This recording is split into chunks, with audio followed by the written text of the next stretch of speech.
Hey guys, Scott Kraft here with iDigital Times, and today we're showing you how to take down High Lord Wolnir, a struggle that will either be one of the game's easiest or hardest boss fights, depending on how long it took you to discover the boss's weak point. Try not to get intimidated when the fight begins. Yes, High Lord Wolnir is the only boss in Dark Souls 3 that makes the curse-rotted Greatwood seem reasonably sized, but his size is also the player's biggest advantage.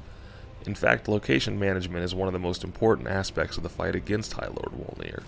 As a general rule, you want to stay close enough to the boss that his swiping attacks pass through the air far behind you, but close enough to Wolnir's limbs that you can easily attack the glowing bracelets on his arms anytime they're within reach. Identifying the boss's weak points is only half the battle though. Players will also want to destroy the bracelets in a specific order to avoid a long drawn-out final phase of the fight. Start with the bracelet on Wolnir's left arm, which can generally only be reached after the boss whiffs on its slam attack. You'll occasionally get other opportunities, but they are few and far between. You'll also need to watch out for the fog attack that Wolnir will occasionally emit.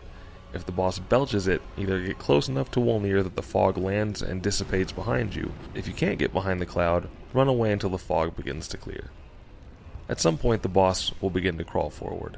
When this happens, turn and sprint in the same direction, because getting caught behind Wolnir will also land you in the fog that brings a quick death.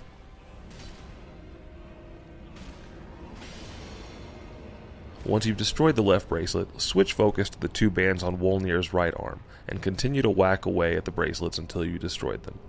Hopefully you'll finish the fight before Wolnir crawls forward a second time, leaving little space between the boss and the rock face at the back of his lair, but don't freak out if you need to finish the fight at the back of the arena. Your primary goal should be to take down Wolnir before the boss has an opportunity to summon more than a wave or two of minions. It's relatively easy to deal with a small number of additional enemies in this fight, but you're going to be in trouble if there aren't any safe spots on the battlefield where you can drink a Nestus flask. Stick to the pattern outlined in this video, and you should have the boss down in no time.